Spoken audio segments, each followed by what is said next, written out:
Hello everyone. In today's class, I'm going to discuss the second unit, that is Two Deer. Two Deer is a short story which was written by Russian writer Leo Tolstoy.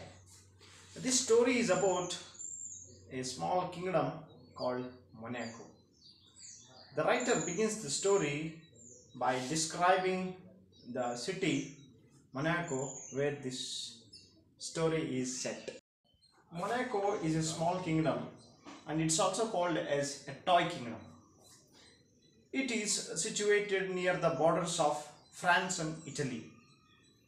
And the total population of this country was only 7,000 people. There were only 7,000 inhabitants in the country.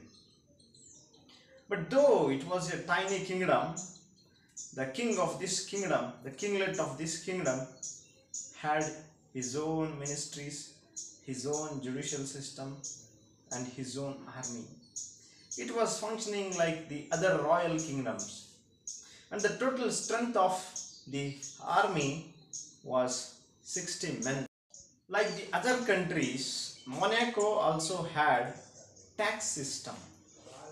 And some of the commodities which were being taxed were wine, tobacco, spirit and poll tax. And the king was generating revenue from these commodities by collecting tax, and he was maintaining the kingdom. But though he was collecting the tax from these commodities, he was not generating sufficient funds, sufficient revenue to maintain the kingdom. It was not enough for him to maintain the kingdom because he had to pay the salaries to the employees, ministries, and he had to pay other expenses. So it was not sufficient for him to maintain the kingdom. So the king of Monaco had to go for special source of revenue, and that was gambling. He started running a gaming house, and in the gaming house a roulette game was being played. This gaming house was generating a special source of revenue. The king of Monaco knew that it was a dirty business running a gaming house, but what to do? He had to maintain the kingdom, and the amount, the fund that he was generating from the taxes was not enough, so he had to run this gaming house. Monaco is the only kingdom who was running this dirty business, gaming house.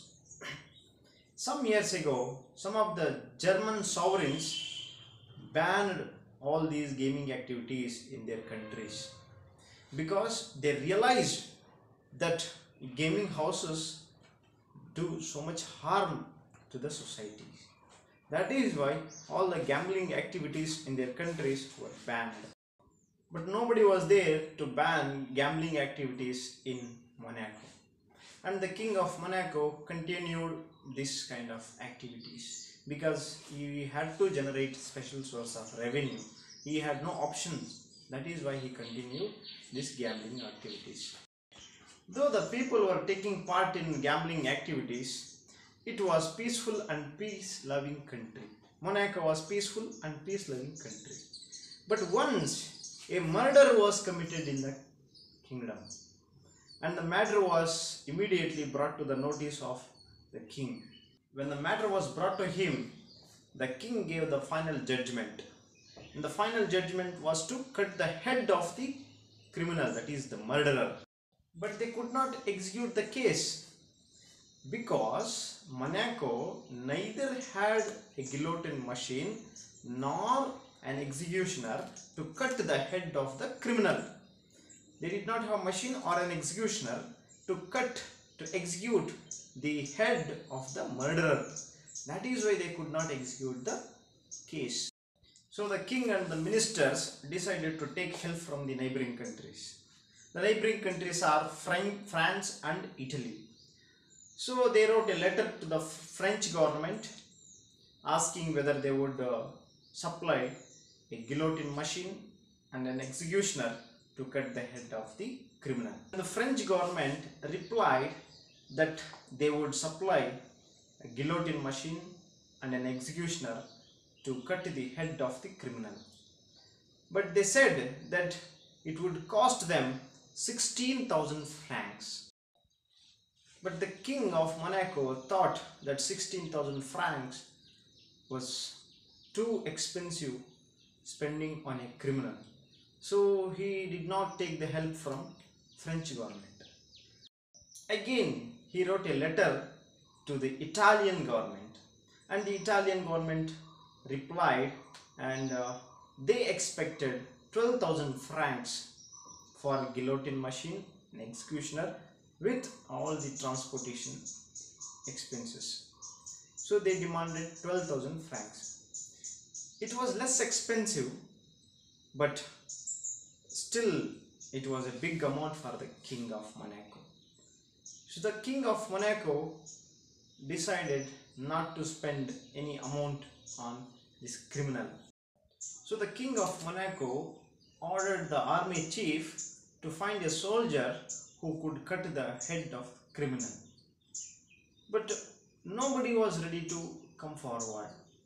All the soldiers said that they would not do that. They said that they were not trained to do so. So the king of Monaco discussed the matter with all his ministers, and they all decided to do some alteration in the case. They changed the death sentence into life imprisonment. Again there was a problem, there was a hitch, and that was they did not have proper prison to keep the criminals in. They had a small lockup where criminals were kept temporarily. But this case is very different case. The king has given him the life imprisonment.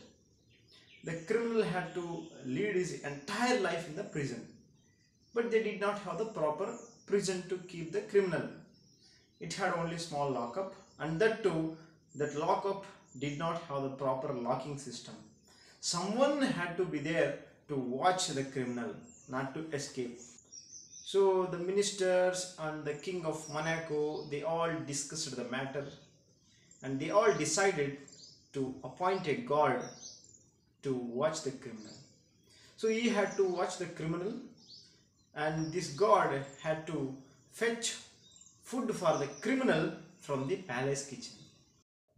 This went on for 1 year.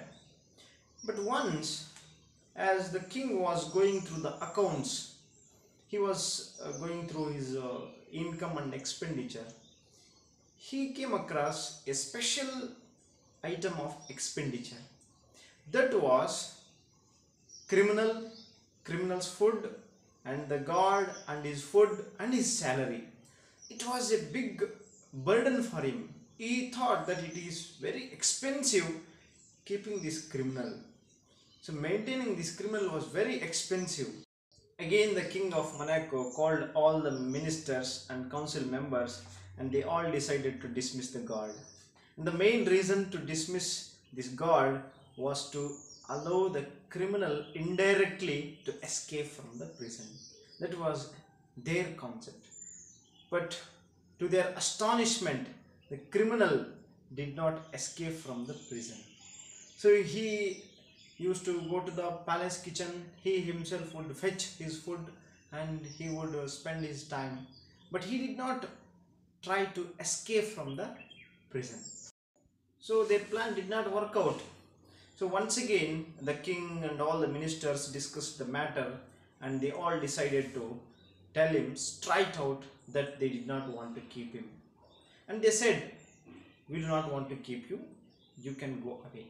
Nobody is going to catch you, and the king is not going to worry about you. You can escape, you can go away. They said him straight out.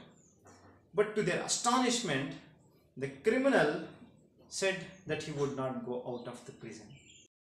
The criminal gave his own reasons for his refusal. He said that he had nowhere to go, and the king and the ministers have ruined his character, his name. If he goes out of the prison, people will not respect him. And not only that, he has got out of the work. He has become lazy. So if he goes out, he cannot work, he cannot do any work outside. So he decided to stay in the prison itself. But the king of Monaco wanted to get rid of him at any cost. So he again discussed the matter with the ministers, and one of the ministers advised him to give the criminal pension and send him away. The king agreed to this, and the criminal was brought before the king, and the king said that he would offer him annual pension, that is 600 francs. The criminal was okay with this deal, and he asked for the advance amount, and he took 1/3 of his annual pension and he left the kingdom. The criminal, after taking the advance, left the kingdom and bought a piece of land, and he started market gardening, and he was leading happy life, and every year he would come and he would get his pension and he would go away, and he was leading his happy life.